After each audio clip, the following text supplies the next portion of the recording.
নমস্কার, আমি দিবাকর। আপনারা দেখছেন জাগরণ বাংলা। আজকে শুরুতেই আমি আপনাদেরকে একটি ভিডিও দেখাতে চাই। আগে ভিডিওটি দেখুন, তারপরে এই বিষয়ে বিস্তর আলোচনা করব।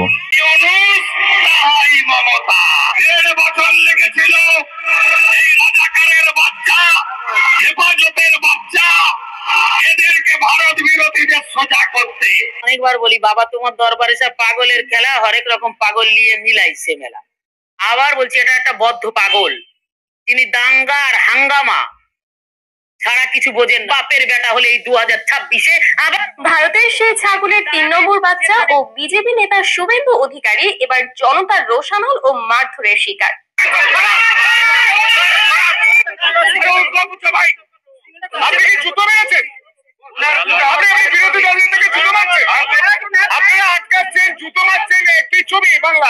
নন্দীগ্রামে ঘটল এক নজিরবিহীন ঘটনা। জুতা দিয়ে মারলো বিক্ষুব্ধ জনতা।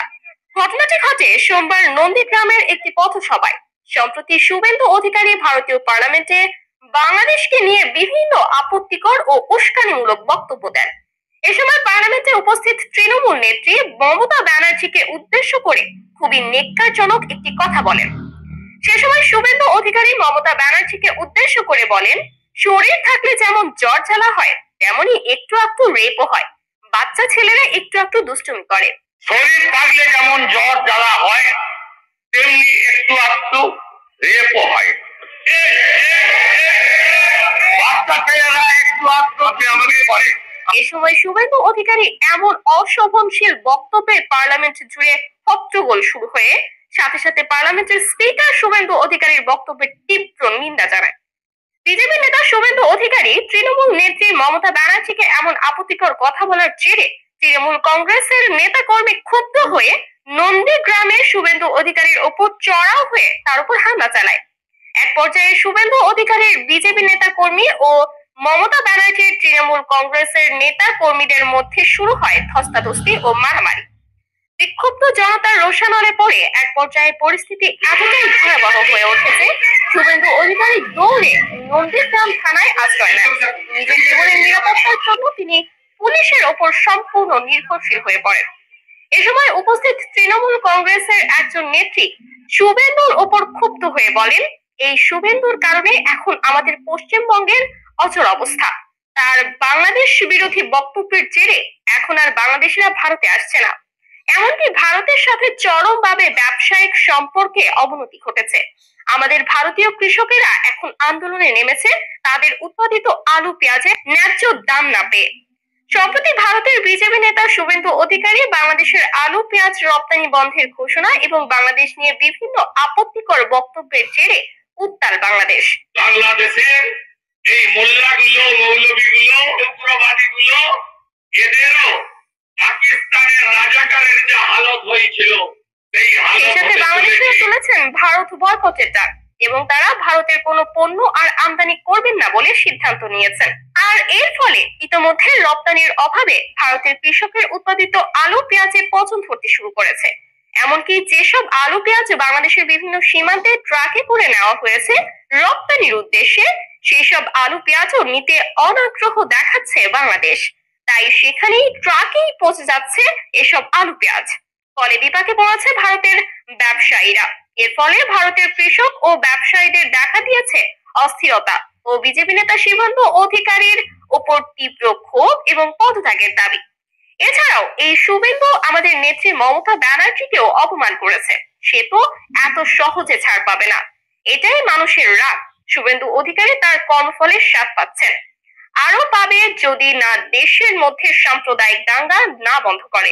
শুভেন্দু বলি, পাগলামিটা আর নয়, এবারও পাগলামি করলে কিন্তু আর ছাড় দেবে না পশ্চিমবঙ্গের মানুষ।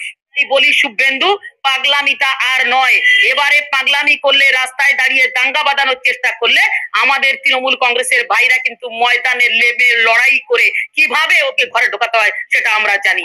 গতকাল এই ভিডিওটি ইউটিউবে আপলোড হয়েছে, 1 মিলিয়নের উপরে ভিউ হয়ে গেছে। বাংলার বার্তা নামে একটি বাংলাদেশি ইউটিউব চ্যানেল থেকে এই ভিডিওটি আপলোড করা হয়েছে যে শুভেন্দু অধিকারীকে নাকি নন্দীগ্রামের মানুষ জুতো দিয়ে মেরেছে, আর শুভেন্দু অধিকারী জীবন বাঁচাতে নাকি থানায় আশ্রয় নিয়েছে, পুলিশের কাছে আশ্রয় নিয়েছে।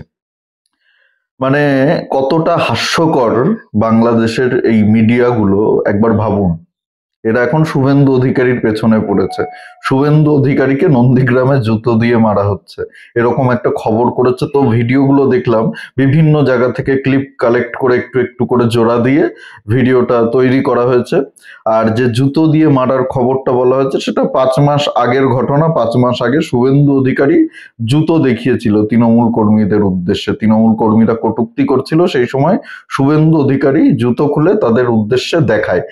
সেই 5 মাস আগের ভিডিও ক্লিপ এখানে যোগ করা হয়েছে, যোগ করে এরকম একটা প্রতিবেদন করা হয়েছে। আর এই প্রতিবেদন দেখে বাংলাদেশের ধর্মান্ধ মুসলমানরা খুব আনন্দ পেয়েছে। তারা তো কমেন্ট সেকশনে দেখলাম বিভিন্ন ধরনের কমেন্ট করেছে।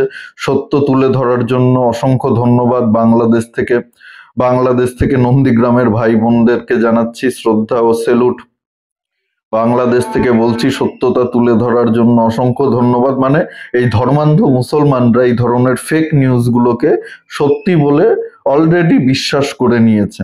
প্রায় 20,000 মানুষ আবার এই ভিডিওটা লাইক করেছে। মানে বুঝতে পারছেন তো এদের মানসিক অবস্থাটা।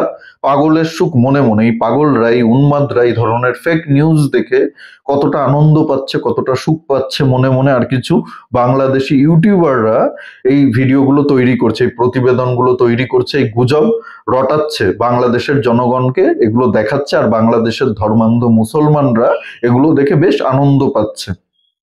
তারা একবার যাচাইও করছে না যে খবরটা শুনলাম সেটা আসলে কতটা সত্য, এই খবরের পেছনে আসলে কি সোর্স রয়েছে। ভারতীয় পণ্য বয়কট করছে বলে নাকি ভারতের কৃষকরা আন্দোলন করছে। একজন কৃষকের বাইটও তো দেখলাম না, একজন কৃষকের মুখেও তো আমরা শুনলাম না যে ভারতীয় পণ্য বাংলাদেশে বয়কটের ডাক উঠেছে বলে তারা চিন্তিত। 5-6 মাস আগের, 1 বছর আগের বিভিন্ন খবরের ভিডিও ক্লিপ কেটে কেটে অ্যাড করে একটা প্রতিবেদন তৈরি করে দিচ্ছে। আর সেই প্রতিবেদন দেখে, সেই ফেক নিউজ দেখে বাংলাদেশের ধর্মান্ধ মুসলমানরা মনে মনে আনন্দ পাচ্ছে, মনে মনে সুখ পাচ্ছে। বেনাপোল দিয়ে গত 4 দিনে ভারত থেকে এলো 646 মেট্রিক টন আলু। ভারতের আলু বাংলাদেশে গেছে গত 4 দিনে বেনাপোল দিয়ে।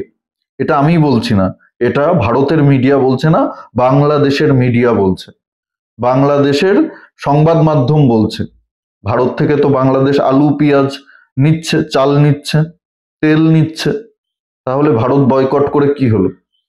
ভারতীয় পণ্য বয়কট করে কি হলো? এই আলু, এই চাল, এই পেঁয়াজ যেগুলো ভারত থেকে যাচ্ছে, এই যে 646 মেট্রিক টন আলু, এগুলো কারা খাচ্ছে? বাংলাদেশের জনগণ খাচ্ছে না? মানে এরা কতটা অশিক্ষিত, কতটা মূর্খ, কতটা ধর্মান্ধ, কতটা উগ্র একবার ভেবে দেখুন। এই ধরনের ফেক নিউজ আপনাদের চোখে পড়লে রিপোর্ট বলে একটা অপশন আছে, সেখানে যাবেন, গিয়ে দেখবেন এখানে মিস ইনফরমেশন বলে একটা অপশন আছে, ক্লিক করবেন, ক্লিক করে রিপোর্ট করে দেবেন। একদম সবাই মিলে যদি রিপোর্ট করেন তাহলে ইউটিউব অবশ্যই দেখবে যে এইভাবে গুজব ছড়ানো হচ্ছে, ফেক নিউজ ছড়ানো হচ্ছে, এবং ইউটিউব এদের বিরুদ্ধে খুব কড়া পদক্ষেপ নেবে। তাই আপনাদের চোখে যদি এরকম কোনো ফেক নিউজ পড়ে অবশ্যই রিপোর্ট করুন। ভিডিওটি ভালো লাগলে প্রচুর পরিমাণে শেয়ার করবেন, লাইক করবেন, কমেন্ট করে অবশ্যই আপনাদের মূল্যবান মতামত জানাতে ভুলবেন না।